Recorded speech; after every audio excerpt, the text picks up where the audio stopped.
Good morning, Ram Ram, नमस्कार, जय हिंद। मैं संदीप सिवास स्वागत करता हूं आप सभी बच्चों का आपके अपने बेहतरीन और शानदार लर्निंग प्लेटफॉर्म पर। जितने भी बच्चे मेरे साथ लाइव जुड़ चुके हैं एक बार फटाफट मेरे को बता दीजिएगा ऑडियो वीडियो एकदम परफेक्ट है, क्लियर है, ओके है।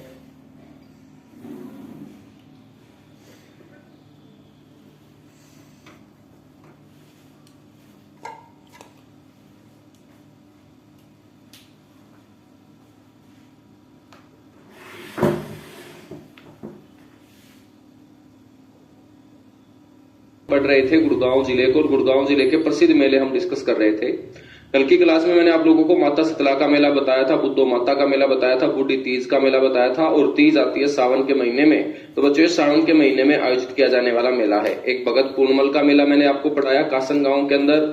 मुस्लिम समुदाय के लिए लगने वाला हरियाणा का सबसे प्रसिद्ध मेला गुड़गांव जिले के खोरी गांव में बच्चों आयोजित किया जाता है। एक मेला हमने पढ़ा महादेव का मेला। महादेव के मेले के बाद आज की क्लास में बच्चों एक और मेला आपको मैं पढ़ा रहा हूं।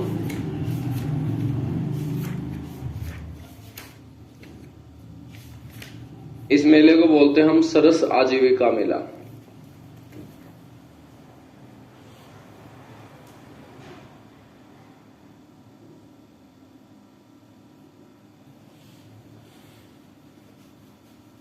सरस आजीविका मेला 2024 बच्चों ये कहां आयोजित किया गया है? ये गुड़गांव के अंदर।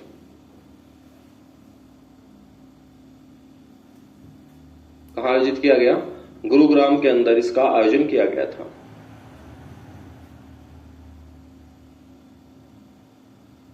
भाई पॉलिटी के हैंड रिटन नोट्स ये यार हैंड रिटन वाले कम से कम रुक जाया करो तुम। तुम्हें साथ की साथ पीएनजी दे रखी है क्लास की, और जब क्लास की पीएनजी तुम्हें साथ की साथ मिल जाती है फिर भी तुम्हें हैंड रिटन क्लास नोट्स हैं। जब क्लास के तुरंत बाद आपको वीडियो के साइड में आपकी पीएनजी दिख रही होगी, जैसा पढ़ाया जाता है वैसा आपको मिल रहा है, तो और क्लास नोट्स कौन से होते हैं?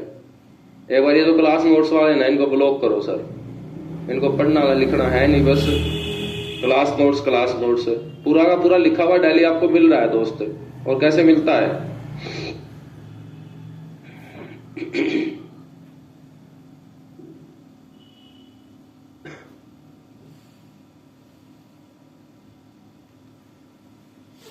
सर हम बात करेंगे बच्चों सरस आजीविका मेले के बाद। नेक्स्ट जो आपका मेला याद रखना है वो याद रखना है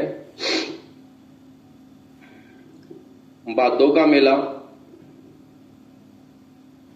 भादों का मेला जो है ये भाद्रपद महीने में लगता है, और भाद्रपद महीने में लगता है मेरे दोस्त ये गोगा पीर जी के सम्मान में।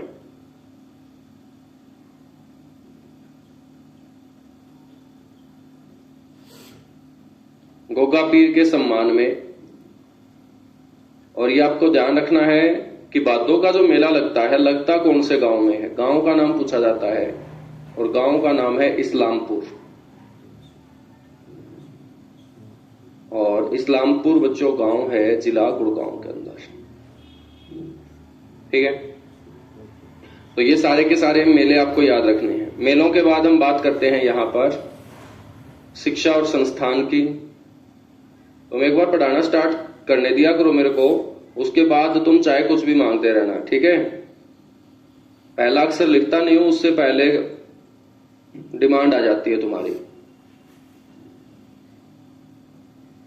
हमने भी कोचिंग ली है यार। हम जब पढ़ते थे ना तो हम टीचर के ऊपर पूरा विश्वास कर लेते थे, और जब हमने टीचर के ऊपर पूरा विश्वास किया तो उन्होंने हमें बहुत अच्छा सिखाया, और सिखाया तो आज हम वहां से कमा भी रहे हैं।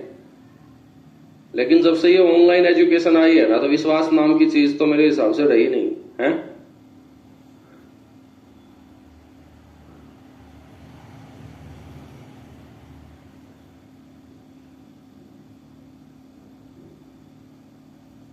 बिल्कुल ज्योति राठी, जो क्लासेस की पीडीएफ नहीं है वो आप टीम को बोलो, टेक्निकल जो टीम है। ठीक है, मैं भी बोल दूंगा मेरी तरफ से सारी की सारी पीडीएफ टेक्निकल टीम के पास जा चुकी है। क्लास के तुरंत बाद मेरी पीडीएफ चली जाती है।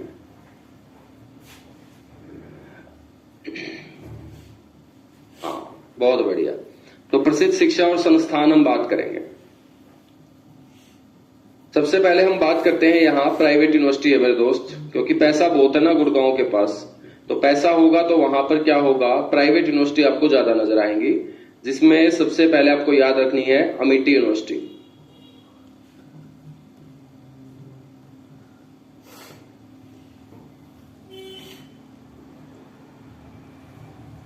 अमेठी यूनिवर्सिटी याद रखनी है, प्राइवेट यूनिवर्सिटी है। नेक्स्ट आपको SGT यूनिवर्सिटी याद रखनी है, ये भी प्राइवेट यूनिवर्सिटी है। नेक्स्ट बच्चों आपको यहां पर गुरुग्राम यूनिवर्सिटी याद रखनी है।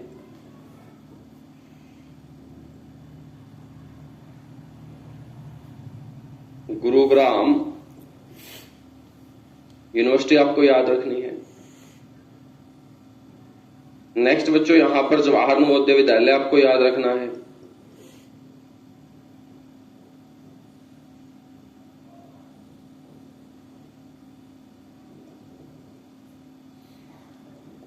और जवाहर नवोदय विद्यालय जो है ना वो फर्रुख नगर के अंदर है। और मेरे दोस्त मैं आपसे पूछूं कि फर्रुख नगर कहां है, तो आप बोलेंगे गुरुग्राम का हिस्सा है फर्रुख नगर। फर्रुख नगर तहसील है मेरे दोस्त गुरुग्राम जिले की। इसके बाद हम बात करें तो यहां पर SCERT है।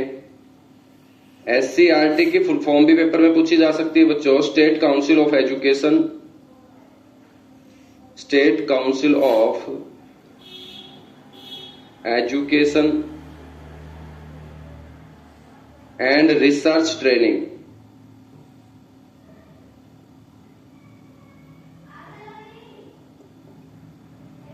ठीक है, हिंदी में इसे बोलेंगे राज्य शिक्षण एवं अनुसंधान, राज्य शिक्षण एवं अनुसंधान परिषद।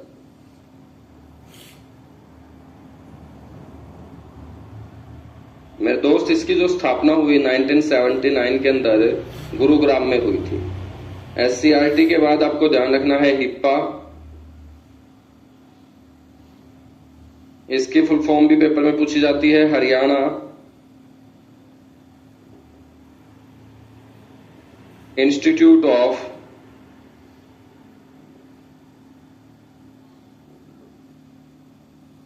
Public administration. ठीक है, इसे हम बोलते हैं बच्चों हरियाणा लोक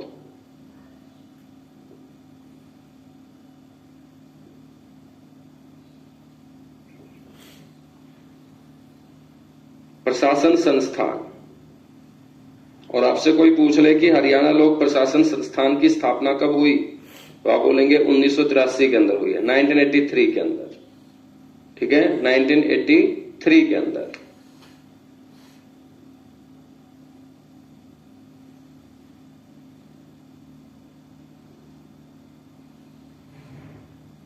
हिप्पा के बाद मेरे दोस्त हम बात करेंगे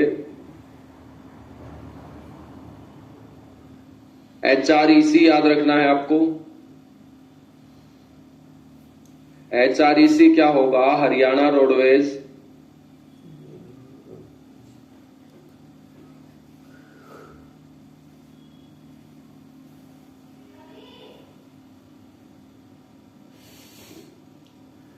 इंजीनियरिंग कॉरपोरेशन।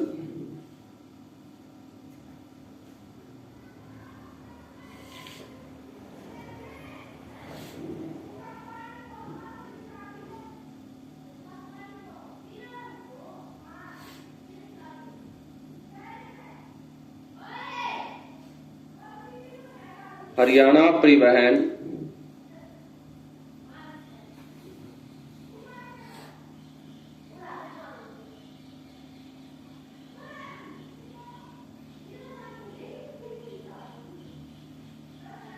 अभियांत्रिकी निगम इसे बोलते हैं दोस्त।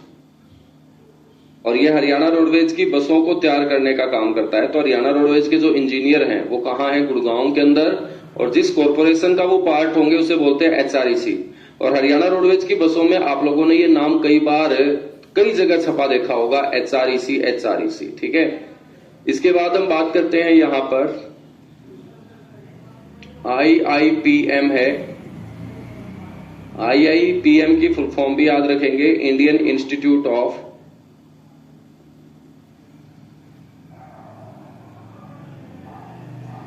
Petroleum management.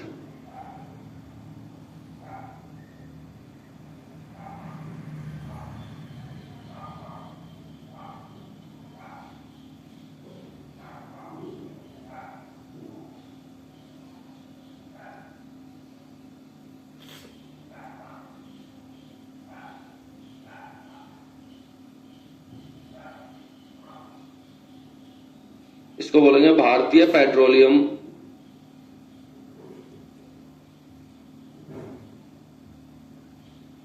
प्रबंधन संस्थान। ठीक है। और बच्चों हम बात करें ना, इसकी स्थापना जो है वो कब की गई थी? 1995 के अंदर। IIPM के बाद 9वें नंबर पे याद रखना है NBRC। बच्चों इसे बोलते हैं नेशनल ब्रेन रिसर्च सेंटर।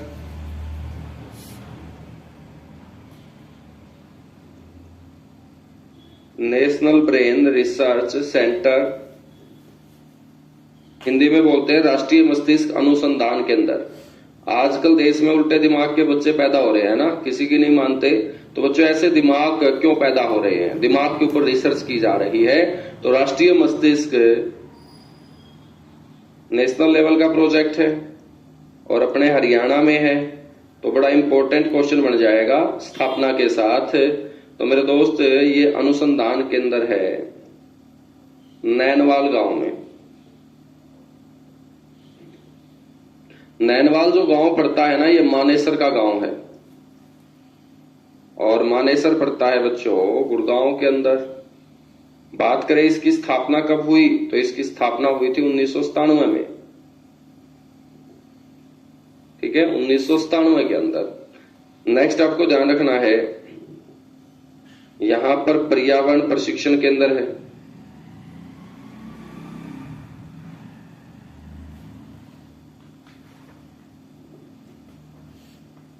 पर्यावरण प्रशिक्षण केंद्र है बच्चों गुरुग्राम में। ठीक है। नेक्स्ट आपको ध्यान रखना है NSG, ब्लैक कैट जो कमांडो होते हैं, जिनको हम NSG कमांडो बोलते हैं। NSG कमांडो का बच्चों ट्रेनिंग सेंटर आपसे कोई पूछ ले,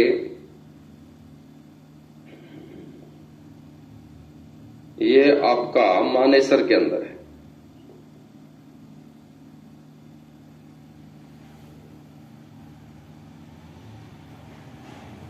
ठीक है बच्चों, गुड़गांव के अंदर याद रखना है एग्री बिजनेस स्कूल है।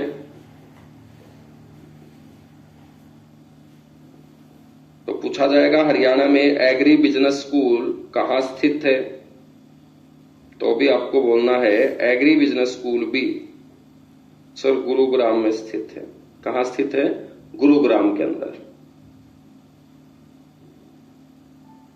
ठीक है।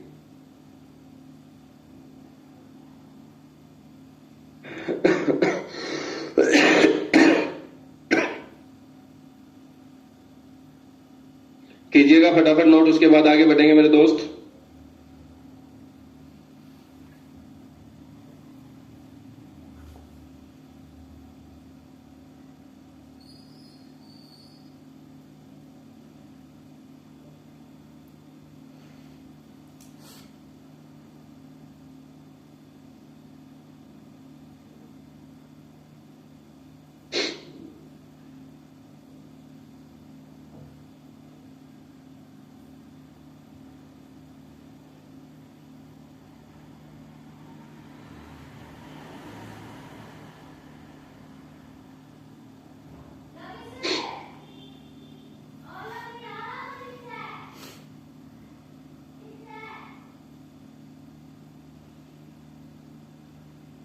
अंकित शर्मा भाई, मैं अभी आपके कमेंट है ना उसका फोटो ले लेता हूं। ठीक है, और मैं टीम को अभी चलती क्लास में ही डालता हूं।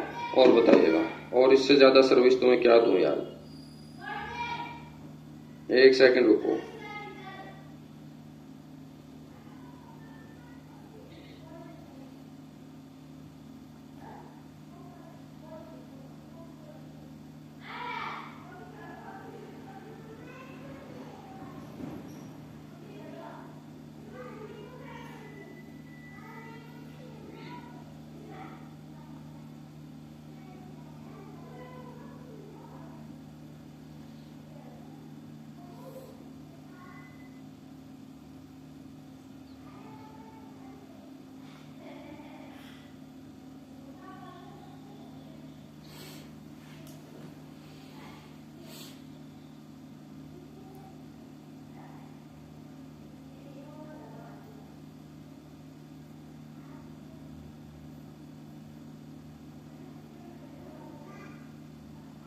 ठीक है।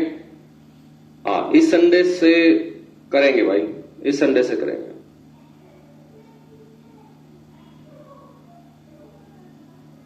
कोई ना कीर्ति, सौरभ ये वहां एक बार चेक कर लो, हुई होगी, नहीं हुई होगी तो मैं आज एक बार चेक करवाता हूं, चलेगा। इसके बाद हम बात करते हैं दोस्त यहां पर शिक्षा संस्थान के बाद पर्यटन स्थलों की।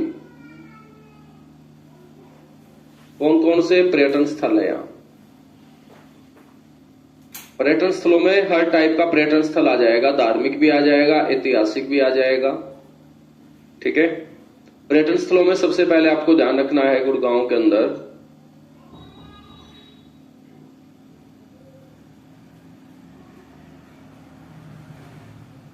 यहां समा पर्यटन स्थल है दोस्त।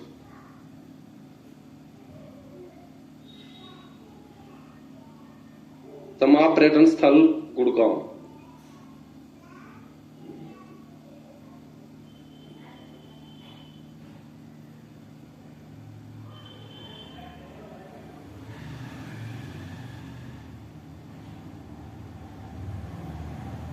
नेक्स्ट है बारबेत पर्यटन स्थल।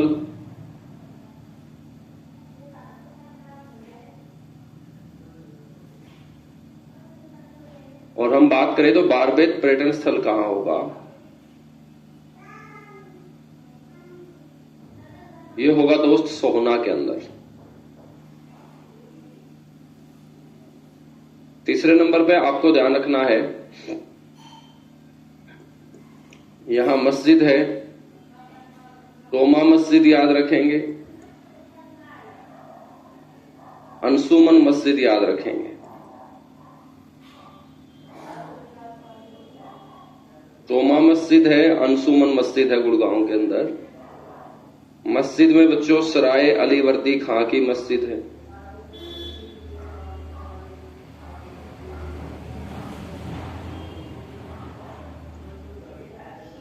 सराय अली वर्दी खां की मस्जिद। यहां पर सोहना का किला है।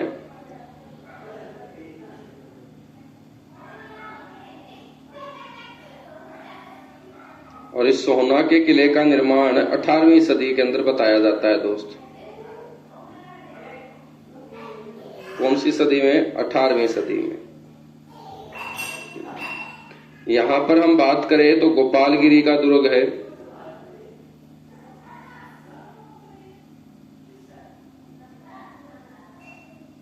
गोपालगिरी का दुर्ग, और गोपालगिरी का दुर्ग जो है दोस्त ये फर्रुख नगर में।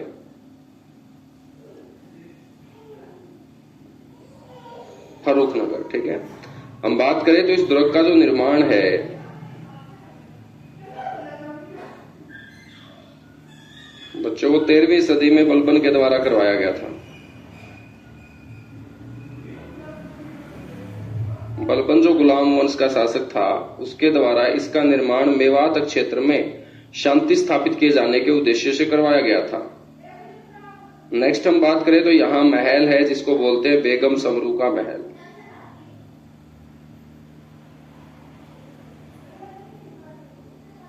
बेगम समरू का महल है बच्चों झाड़सा गांव के अंदर। क्योंकि अंग्रेजों का साथ दिया था बेगम समरू ने, तो अंग्रेजों ने इसको हरियाणा का करनाल और गुड़गांव दे दिया था।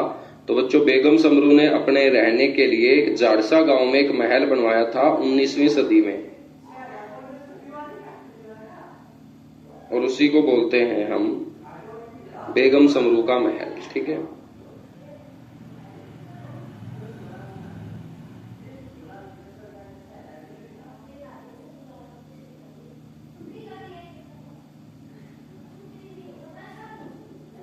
नेक्स्ट आपको यहां पर ध्यान रखना है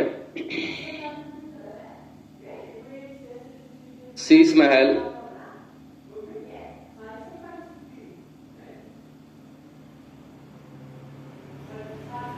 बच्चों ये फर्रुख नगर के अंदर है, ठीक है। हम बात करें तो इसका जो निर्माण करवाया गया था वो फौजदार खां के द्वारा। बच्चों महल है तो सीधी सी बात है रहने का स्थान होगा, और ये फौजदार खां के रहने का स्थान था जिसने फर्रुख नगर की स्थापना की थी। बच्चों हम बात करें तो ये जो शीश महल है ना, ये लाल किले की तर्ज पर बनाया गया महल है।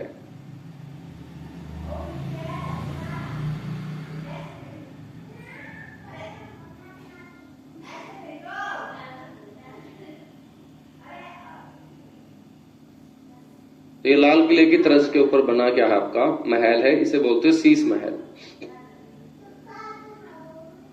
हम बात करें तो बच्चों यहां पर पटौदी पैलेस है। सैफ अली खान का बच्चों गांव है पटौदी, और सैफ अली खान के पिता का नाम था मंसूर अली खां पटौदी। बच्चों मंसूर अली खां पटौदी के पिता का नाम था इफ्तिकार अली खां पटौदी। ठीक है, तो पटौदी पैलेस जो होगा वो पटौदी में होगा, और ये सफेद रंग से बना हुआ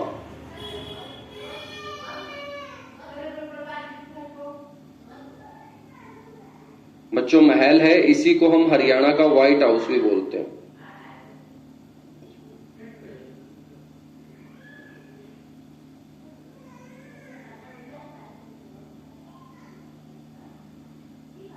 हरियाणा का व्हाइट हाउस भी इसे हम बोलते हैं।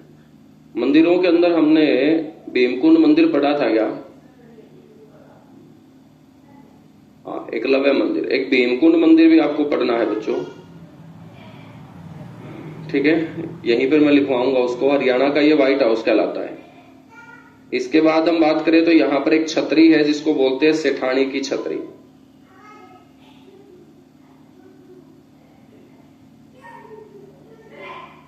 ठीक है, सेठानी की छतरी गुरुग्राम। बच्चों यहां एक बावड़ी है जिसको बोलते हैं गोल बावड़ी। बावड़ी का मतलब क्या होता है? मिट्टी के कटाव से बनने वाला गड्ढा जिसके अंदर पानी ठहर जाए, उसी को बावड़ी बोलते हैं। नेक्स्ट है मेरे दोस्त यहां पर गर्म पानी का चश्मा।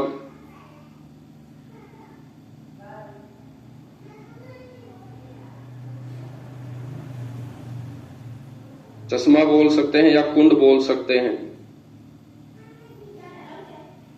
ये सोहना में है। आपसे ये पूछ लिया जाए कि इसका जो पानी है वो गर्म क्यों रहता है, तो आपको बोलना है गंधक या सल्फर के कारण।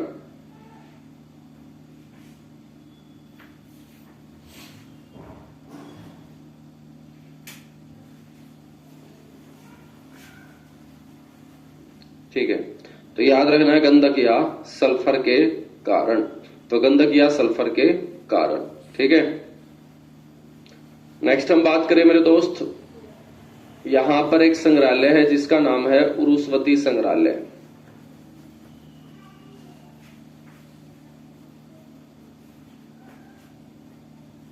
उरुस्वती संग्रहालय ये कहां होगा? गुरुग्राम में होगा। उरुस्वती के बाद आपको ध्यान रखना है यहां पर फोक आर्ट म्यूजियम है, फोक आर्ट संग्रहालय।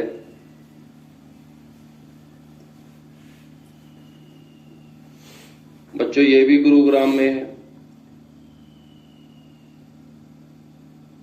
और फोक आर्ट संग्रहालय की जो स्थापना है वो 1984 में की गई थी।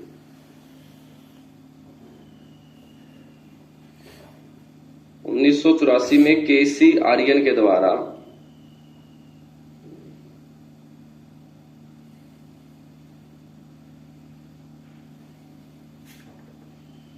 इसकी स्थापना की गई। फोक आर्ट म्यूजियम के बाद नेक्स्ट आपको ध्यान रखना है यहां पर विरासत परिवहन संग्रहालय है, जिसे हम बोलेंगे heritage transport museum.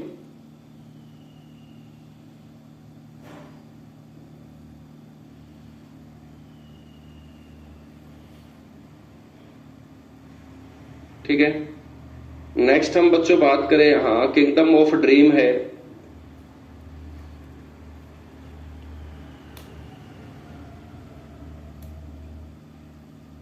Kingdom of dream, तो किंगडम ऑफ ड्रीम क्या है? ये भारतीय कला व संस्कृति का प्रतीक है।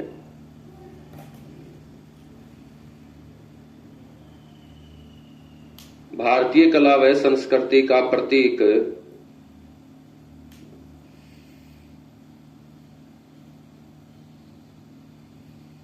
किंगडम ऑफ ड्रीम बच्चों कहां है? गुड़गांव के अंदर है। ठीक है, हम बात करेंगे बच्चों यहां पर फोटोग्राफिक सेंटर है, फोटोग्राफिक सेंटर, और ये एशिया का सबसे बड़ा फोटोग्राफिक सेंटर है।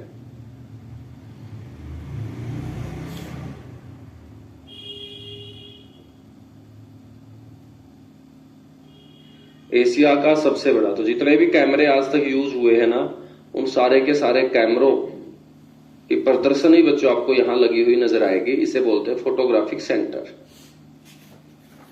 यहां कुछ झील है जिसके अंदर भीमकुंड झील का नाम आता है।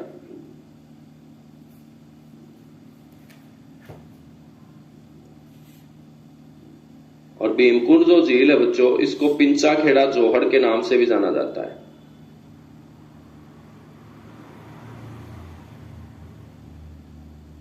और यहीं पर भीमकुंड मंदिर बना हुआ है। ठीक है, यहीं पर भीमकुंड मंदिर बना हुआ है।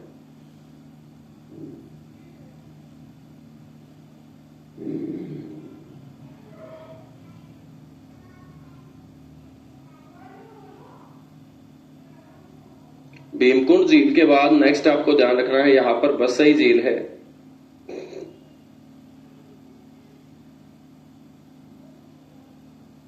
बसई झील है बच्चों, और ये आपकी एक आर्द्र भूमि झील है, यानी कि वेटलैंड लेक बोल देंगे इसको। इसके अलावा यहां एक और झील है जिसका नाम है घाटा झील।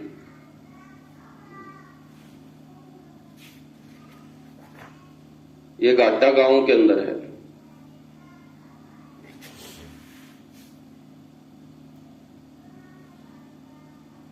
बच्चों एक और झील है सुल्तानपुर झील।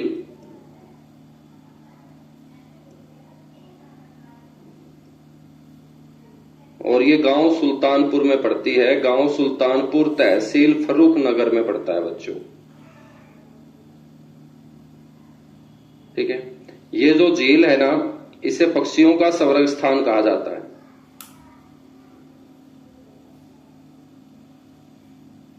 पक्षियों का ये संवर्ग स्थान है।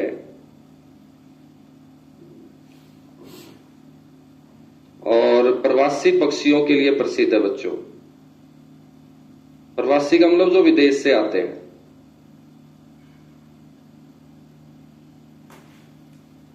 तो प्रवासी पक्षियों के लिए ये क्या है? प्रसिद्ध है। इन प्रवासी पक्षियों में साइबेरियन जो सार्स है, जो सर्दियों के मौसम में हर बार अपने बहुत बड़े परिवार के साथ यहां आता है।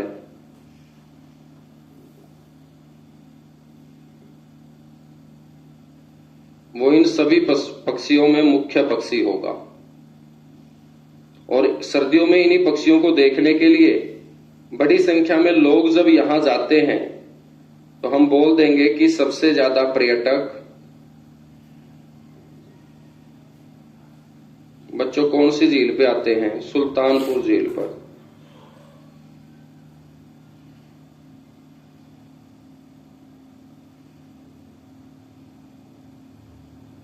ठीक है, हम बात करें तो इसे वर्ष 2021 में रामसर स्थलों की सूची में भी शामिल किया गया। तो वर्ष 2021 में इसे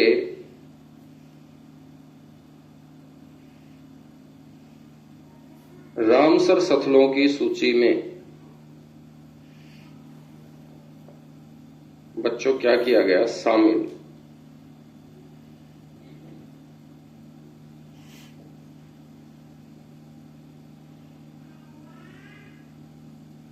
ठीक है, अंतर्राष्ट्रीय स्तर पे ये पहचान बना चुकी है अपनी। नहीं आते भाई अभिषेक, नहीं आते, उसको छोड़ दे। ठीक है, उसको छोड़ दे, नहीं आते।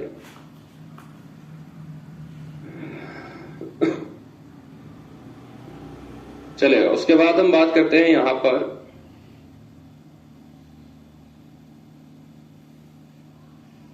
डीएलएफ गोल्फ कोर्स है मेरे दोस्त। एक गोल्फ कोर्स भी याद रख लेना।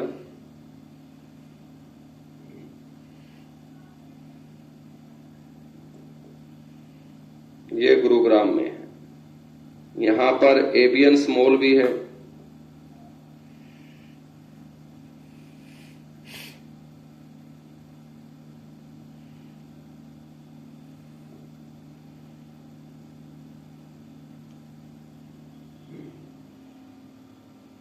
इस्पात मूर्ति भी है,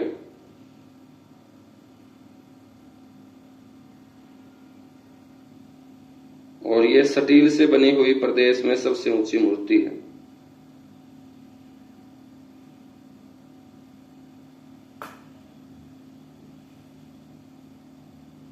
ठीक है, तो कीजिएगा फटाफट नोट, ये आपको सारे के सारे पर्यटन स्थल याद रखने हैं मेरे दोस्त।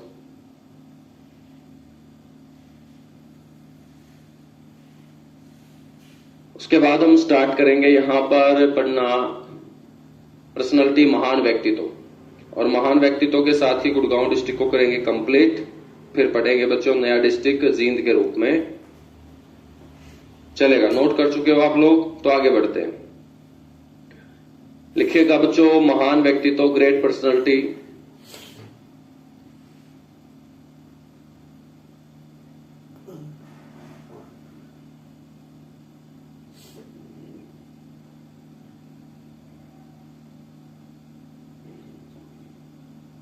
महान व्यक्तित्व में आपको ध्यान रखना है बच्चों, सबसे पहले गीता जुत्सी।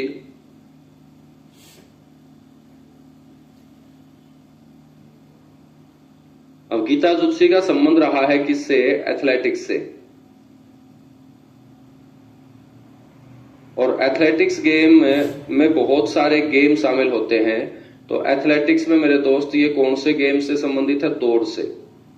और हम बात करें तो दौड़ में भी बच्चों 800 मीटर और 1500 मीटर की ये बेहतरीन दावक रही है।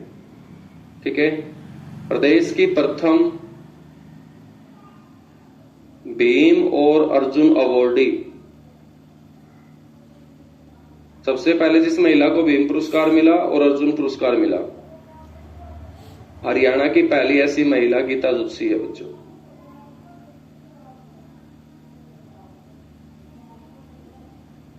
ठीक है, गीता जुत्सी के बाद नेक्स्ट आपको ध्यान रखना है यहां पर शिवानी कटारिया।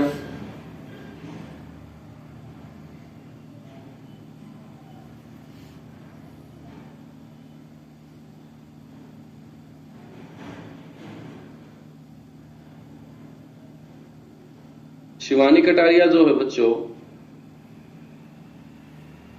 ये कौन से खेल से संबंधित है? तैराकी खेल से।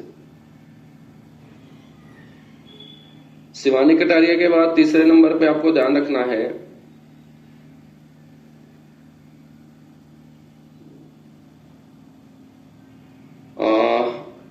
अनूप कुमार।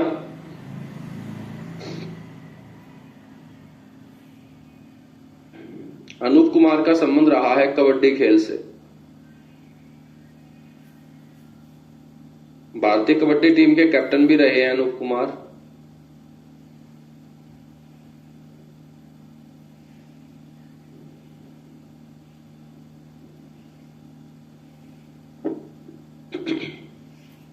नेक्स्ट आपको यहां पर ध्यान रखना है राजकुमार राव।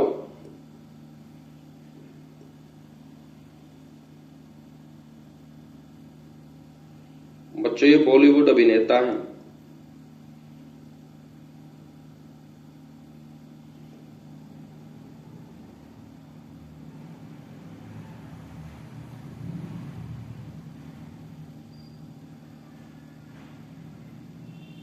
नेक्स्ट आपको ध्यान रखना है यहां से शेखर गुरेरा।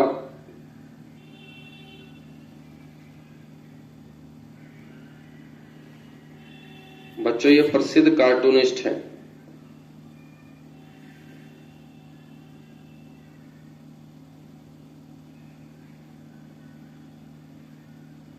और इनकी एक प्रसिद्ध किताब भी है, वो किताब भी पेपर में पूछी गई है। और इनकी प्रसिद्ध पुस्तक का नाम है मेरे दोस्त कारगिल कार्टून्स।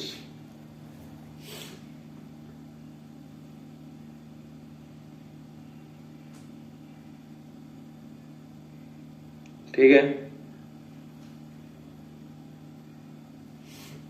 कारगिल कार्टून्स, तो याद रखेंगे कारगिल कार्टून्स। ठीक है, कारगिल का जो युद्ध हुआ था 1999 में, जिसे हम ऑपरेशन विजय के रूप में बच्चों जानते हैं, तो वहां पर भारतीय सैनिकों की जो पराक्रम है, बहादुरी है, वो पाकिस्तानी सैनिकों के ऊपर कार्टून के माध्यम से दिखाया गया है और इस किताब को बोलते हैं कारगिल कार्टून्स। ठीक है। नेक्स्ट है बच्चों प्रीतम रानी सिवाच।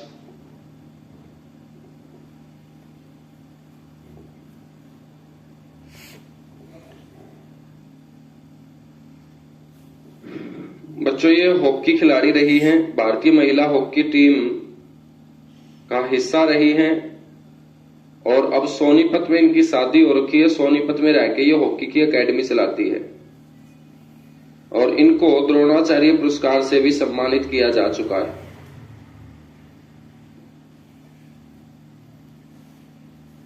इनको द्रोणाचार्य अवार्डी के रूप में हम जानेंगे प्रीतम रानी सिवाच को। नेक्स्ट हम बात करते हैं आशीष नेहरा।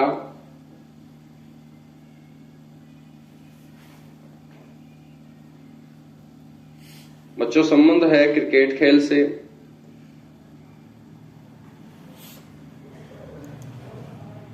भारतीय क्रिकेट टीम का हिस्सा रहे, गुड़गांव से आते हैं।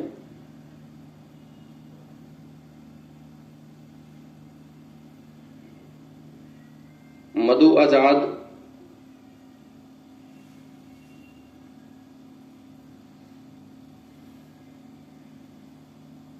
गुड़गांव की पहली महिला मेयर है बच्चों, मधु आजाद।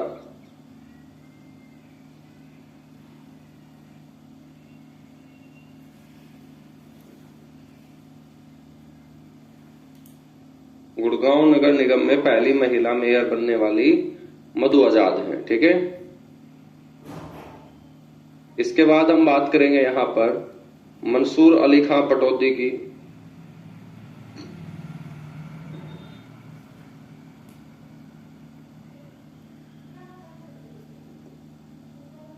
बच्चों सैफ अली खान के पिता करीना कपूर के ससुर हैं ये।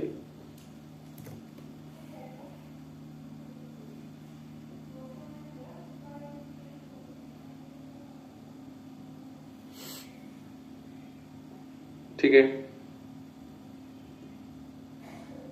इंग्लैंड और भारत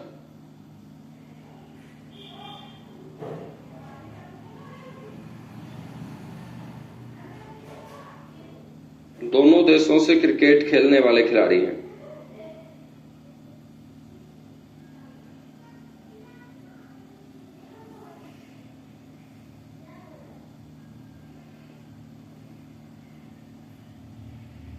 भारतीय क्रिकेट टीम का कप्तान बनने वाला पहला हरियाणवी खिलाड़ी है बच्चों। भारतीय क्रिकेट टीम का या भारतीय क्रिकेट टीम के कप्तान बनने वाले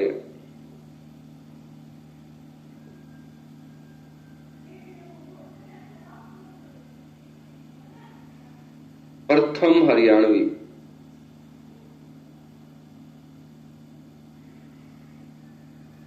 बच्चों कौन है? मंसूर अली खां पटौदी है। ठीक है ना।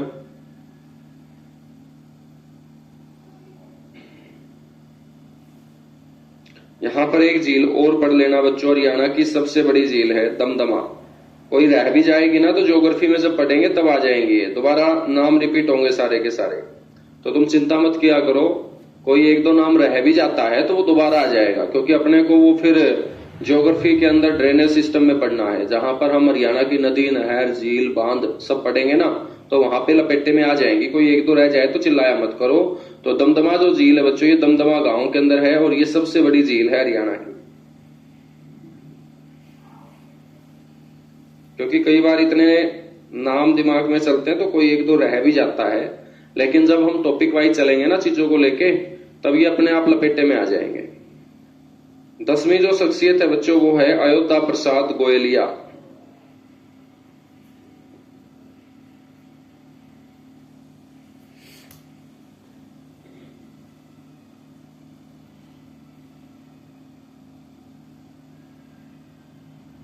अयोध्या प्रसाद गोयलिया ये हिंदी और उर्दू भाषा के प्रसिद्ध कवि हुए।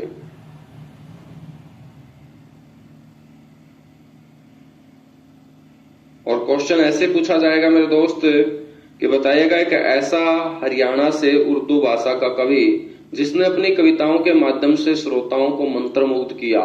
तो बच्चों वो अयोध्या प्रसाद गोयलिया होंगे। ठीक है, हाँ बिल्कुल पूजा सही बात बोल रहे हो।